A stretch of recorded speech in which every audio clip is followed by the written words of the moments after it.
ஆண்டுகளுக்கு மேலாக தமிழர் வரலாற்றிலே ஒரு நீண்டதொரு காலத்திற்கு பிறகு தமிழன் இன உணர்வும் மான உணர்வும் கொண்டு இன்றைக்கு களத்திலே நிற்கிறான் என்றால் எங்கள் அண்ணன் செந்தமிழன் சீமான் நாம் தமிழர் கட்சி என்ற ஒரு கட்சியை இந்த மண்ணிலே துவங்கிய போதுதான் தமிழன் விழித்துக் கொண்டான். மான உணர்வும் இன உணர்வும் இன்றைக்கு மண்ணிலே களமாடிக் கொண்டிருக்கிறார்கள். 50 ஆண்டுகளுக்கு மேலாக இந்த இருபெரும் திராவிட கட்சிகளும் தமிழர்களை அடிமைப்படுத்தி வைக்கின்றது.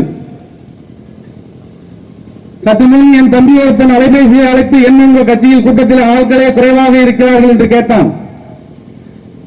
நாங்கள் ஒருபோதும் கூட்டத்திற்கு பணத்தை கொடுத்து ஆட்களை கூலிக்கு அமர்த்தி கூட்டிட்டு ஒரு கூட்டம் அல்ல, இது புலிகளின் கூட்டம். இந்த கூட்டம் சிறிய கூட்டம், ஆனால் எங்கள் கனவுகள் பெரிய கனவுகள். ஒரு பெரிய கனவை சுமந்து இந்த மண்ணிலே நாங்கள் களத்தில் இருக்கிறோம். 24 இந்த நாடாளுமன்ற தேர்தல் நாம் தமிழர் கட்சிக்கு ஒரு போர்க்களம். நாடாளுமன்றத்தில் இந்த எங்கள் எதிரிகள் எங்களை வீழ்த்த துடித்துக் கொண்டிருக்கிறார்கள். நாங்கள் ஒருபோதும் தோல்வியை கண்டு தோல்வியதில்லை. தோல்வி சொல்கிறது என்னை சந்திக்காதவன் ஒருபோதும் வெற்றி பெற்றதில்லை என்று தோல்வி சொல்கிறது. நாங்கள் 10 ஆண்டுகளாக களத்திலே நிற்கின்றோம். கடந்த 2017 சட்டமன்ற தேர்தலில் எங்களுக்கு 1.1% வாக்கை என் மக்கள் அளித்தார்கள். நாங்கள் சோர்ந்து போகவில்லை. பிறகு 2019 நாடாளுமன்ற தேர்தலில் நாங்கள் தனித்து கலந்தோம். 4% வாக்குகளை கிட்டத்தட்ட 17 லட்சம் வாக்குகளை என் மக்கள் எங்கள் மீது நம்பிக்கை வைத்து எங்கள் கொள்கைக்காகவும் எங்கள் அண்ணன் செந்தமிழன் சீமானுக்காகவும் அள்ளி தந்தார்கள். 2021 சட்டமன்ற தேர்தலில் என் இன மக்கள் இந்த இனத்திற்கு இறுதி நம்பிக்கை செந்தமிழன் சீமான் தான் என்று 32 லட்சம் வாக்குகளை நாம் தமிழர் கட்சிக்கு ஒப்பரிவாக கொடுக்காம போட்டிக்காக இந்த மண்ணில் ஒரு மாற்றம் நிகழ்ந்து கொண்டிருக்கின்றது. இந்த மண்ணில் ஒரு சகாப்தம் முடிவுக்கு அடுத்த சகாப்தத்துக்கு தமிழர்கள் தயாராகிவிட்டார்கள் என்பது இதற்கு சாட்சியாக இருக்கின்றது. நாங்கள் சவால் விடுகிறோம் இந்த மேடையின் வாயிலாக. ஆழ்ந்த கட்சி, ஆண்டு முடிந்த கட்சி, 50 ஆண்டுகளுக்கு மேலாக இந்த மண்ணிலே கட்சியை வைத்துக் கொண்டிருக்கிற திமுக இருக்கட்டும், இல்ல தமிழகத்தின் 50 ஆண்டுகளுக்கு மேலே சரிபாதியாக அதிமுக இருக்கட்டும், இல்ல மத்தியிலே ஆண்டு முடிந்துவிட்ட காங்கிரஸ் கட்சியாக இருக்கட்டும், இப்போது இந்த மண்ணிலே இந்திய அரசை ஒரு சமுதாய போக்காக ஆண்டு கொண்டிருக்கின்ற மோடி அரசாக இருக்கட்டும், பாரதிய ஜனதா கட்சியாக இருக்கட்டும், உங்களுக்கு தென்னும் தானியும் இருந்தால், ஆண்மை இருந்தால் தனித்து போட்டியிட தயாரா என்பதை நீங்கள் அறிவிக்க வேண்டும்.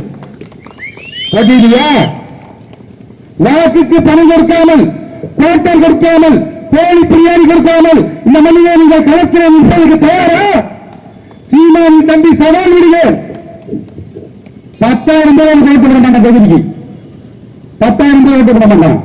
கடந்த 2019 தேர்தலில் வாக்கு எண்ணும்போது சிதம்பரத்தின் செல்ல மகன் கார்த்திக் சிதம்பரம் சொன்னார் 80,000 வாக்குகளை நாம் தமிழர் கட்சி வாங்கிவிட்டது.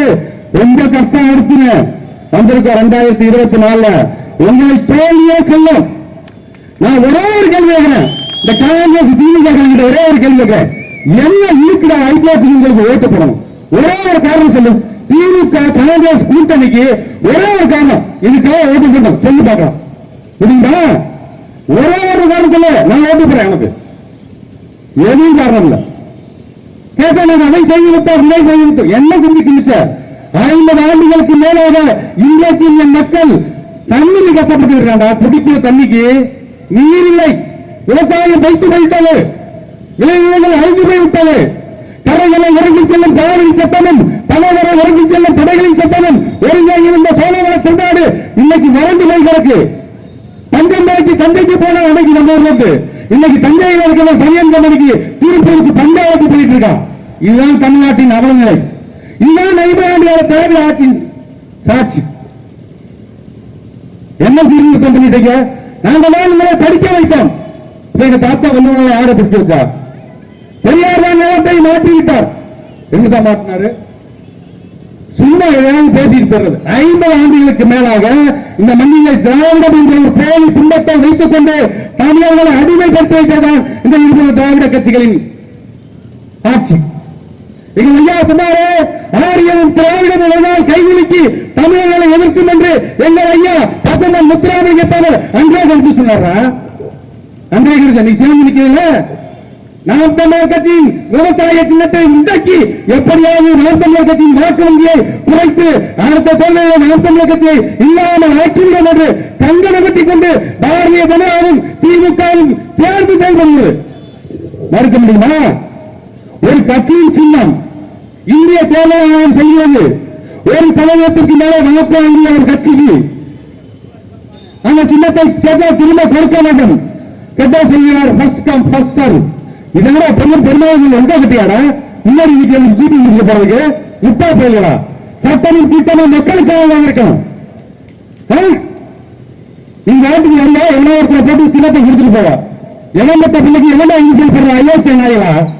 அயோக்கிய நாய்களா? வெக்கமா இல்ல? வெக்கமா இல்லையா உங்களுக்கு? எங்கள் சின்னத்தை நீங்கள் முடக்கலாம். ஒருபோதும் சீமானின் தம்பியின் எண்ணத்தை ஒருபோதும் முடக்க முடியாது. சும்மா போட்டு சின்னத்தை முடக்கிட்டா ஆழ தெளிவுகளை ஏற்றுக்கொள்ள மக்கள் தயாராகிவிட்டார்கள். உங்களின் திருட்டுத்தனம் அனைத்து மக்களுக்கு புரிந்து போய்விட்டது. கிட்டத்தட்ட 7 முறைக்கு மேலாக இந்த மண்ணிலே ஐயா சிதம்பரம் அவர்கள் செட்டிநாட்டு சிற்றரசர் 500 ரூபாய் நோட்டில் 500 ரூபாய்க்கு இட்லி வாங்கி தின்னுவிட்டு 500 ரூபாய் நோட்டில் கைதடிக்கும் செட்டிநாட்டு சிற்றரசர் சிதம்பரம் அவர்கள் இந்த மண்ணிலே 7 முறைக்கு கிட்டத்தட்ட வெற்றி பெற்று மத்தியிலே வர்த்தகத்துறை அமைச்சர், நிதித்துறை அமைச்சர், உள்துறை அமைச்சர் இப்படி எத்தனையோ வாக்காக்களை வைத்து இந்த மண்ணிற்கு செய்த ஒரே ஒரு சாதனை சொல்லுங்க பார்ப்போம். அயோக்கிய நாயகா சொல்லுங்க பார்ப்போம். ஒரு சாதனை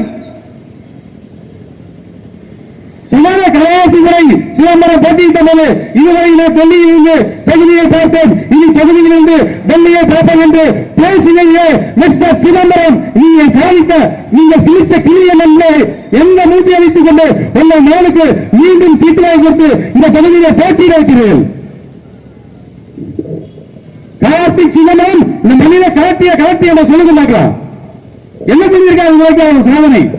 தேர்தல் வந்தா போதும் அங்கிருந்து போஸ்ட் அடிச்சு ஓட்டிட்டு நான் அதை பண்றேன் இதை பண்றேன். ஏன் மொத்தமாக என்ன பண்றீங்க? ஒரு தொழில் ஆட்சி இந்த சிவகங்கை ஒரு கிராமி மேல கிட்டத்தட்ட 40 ஆண்டுகளுக்கு மேல அப்படியே இருக்கு. ஏதாவது ஒரு மாற்றம், ஒரு பேருந்து நிறுத்தம் போய் பாருங்கடா. ஐயாக்கு போறா இதோட சுழியாடா ஒரு மிகப்பெரிய சுழியாட்டை பேருந்து நிலையம் என்று சொல்லுவீங்களே, உங்களுக்கு வெக்கமா இல்லையா? இப்ப ஒரு அரசியல் நடந்துகிட்டு இருக்கு. ஒருத்தர் ஒரு கல்லூரி வர்றாரு. இது இவரு யாரு? தமிழ்நாட்டின் இளவரசர் ஐயா மு.க. ஸ்டாலின் மகன் உதயநிதி ஸ்டாலின் ஒரு கல்லை எடுத்து வச்சுக்கிட்டாரு. எய்ம்ஸ் மருத்துவமனை என்ன ஆகிவிட்டு என்று கல்லை அவரை ஐயா எடப்பாடி கல்லை காமித்துக் கொண்டு பேசிக் கொண்டிருக்கிறார் அப்படின்னு இவர் அவருக்கு பதில் பல்லை காமித்துக் கொண்டு எடப்பாடி வந்து கொண்டிருக்காங்க. ஏன்னா இந்த நாட்டில் கல்லும் பல்லு தான் உங்களுக்கு பிரச்சனை. கல்லும் பல்லுதான் பிரச்சனையா? எவ்வளவு பிரச்சனை இருக்கு. எதையும் பேசுவது. நாங்கள் ஆட்சிக்கு வந்தால் திமுக கலட்டி விடுவோம். 50 ஆண்டுகளாக கலட்டிய கலட்டன 63 இந்திய எதிர்ப்பு போராட்டத்திலே பல பேர் உயிரிழந்தார்கள். என் சிவகங்கை சேர்ந்த ராஜேந்திரன் இந்திய எதிர்ப்பு போராட்டத்திலே உயிரிழந்தார். அவருக்கு இங்கதான் நினைவு பண்ற சின்ன இருக்கா? கருணாநிதிக்கு பேனா சிலை 70 கோடியில வச்சா உடப்பண்ண அடிநீர் அப்படி கலங்கி போச்சு. வச்சு பாரு, வச்சு பாரு பேனா சிலைய. இப்ப அலங்காநல்லூர் ஜல்லிக்கட்டு மைதானத்திற்கு கருணாநிதி பெயர். உண்மையிலேயே கருணாநிதி நிறுவனம் 70 கோடி ரூபாய்க்கு கருணாநிதிக்கு சென்னை மெரினா கடற்கரையிலே சமாதி. சென்னை மெரினா கடற்கரை உலகத்தின் 2வது மிக நீண்ட அழகிய கடற்கரை இன்றைக்கு திராவிட சுடுகாடாக இருக்கிறது. எங்கள் அண்ணன் செந்தமன் சீமான் சொன்னது போல் ஆட்சி அதிகாரம் இருந்தால் எங்கள் கைகளே வரும். உங்கள் சமாதிகள் எங்கே இருப்பது என்று தெரியாமல் அந்த கடலோடு கடலாக காணாமல் போய் இக்கட்டு என்ன வேணாலும் கட்டு பார்த்துக்கிறோம். அதிகாரம் மிக எளிமையானது, அதை அடைத்துவிட்டால் அனைத்தும் எளிமையானது என்று எங்கள் ஐயா அண்ணன் அம்பேத்கர் சொன்னதை போல நாங்கள் இந்த மண்ணிலே அதிகாரத்தை கண்டிப்பாக மக்கள் எங்களுக்கு கொடுப்பாங்க. சூரியனை அஸ்தமிக்காத நாடு எங்கள் நாடு என்று உலகத்திற்கு பறைசாட்டிய பரங்கியர்களை இந்த மண்ணிலே பந்தாடிய என் மேல் நாச்சியார் வீர பெரும்பாட்டி வேல்நாச்சியாரின் பேரன்பில் நாங்கள் சொல்கிறோம். எங்கள் அண்ணன் சித்தம்பரம் சீமானின் தலைமையில் இழந்த உரிமைகளை ஆண்டாண்டுகளாக அடிமைப்பட்டிருக்கின்ற என் தமிழ் சங்கத்தின் இந்த விடுதலை எங்கள் அண்ணன் சித்தம்பரம் சீமான் தலைமையில் நாங்கள் வென்றிருப்போம். எப்படி பார்த்து வேல்நாச்சியார் இந்த மண்ணை திரும்பி எழுதிச்சோ 7 ஆண்டு போராட்டத்துக்கு 50 ஆண்டு காலத்துக்கு பிறகு நாங்கள் தமிழர்கள் இன்றைக்கு இளைஞர்கள் மாணவர்கள் கொண்டு நிற்கின்றோம். எங்க நண்பன் சீமானின் தலைமையில் இந்த மண்ணிலே தமிழர் ஆட்சி மலரும். சத்தியத்தின் பிள்ளையாக, தலைவரின் பிள்ளையாக நாங்கள் இந்த மண்ணிலே சொல்கிறோம். இங்கிருந்து அப்படியே பார்க்கிறேன். 700 ஆண்டுகளுக்கு முன்னால் என் வீர பெரும்பாட்டி வேலுநாச்சியாரும் எங்கள் பாட்டன் மருதுகளும் இந்த மண்ணிலே எப்படி ஆட்சி செய்திருப்பார்கள். இந்த இடத்திலே மருது பாண்டியரின் படையும் வேலுநாச்சியாரின் படையும் எப்படி தயாராகி போர்க்களத்துக்கு தயாராகி நின்றதோ அதே போன்று நேற்றைய தினம் எங்கள் அண்ணன் சீமான் இந்த இடத்தில் வரும்போது ஒரு படை நின்றது. 700 ஆண்டுகளுக்கு முன்னால் ஸ்ரீலங்கை சீமை எப்படி ஒரு படையை திரட்டி நின்றதோ அதே போன்று மாநில தமிழர்கள் எங்கள் அண்ணன் சீமானின் முன்னால் நின்றார்கள். நாங்கள் வெற்றி காட்டுவோம். கண்டிப்பா வென்றார்.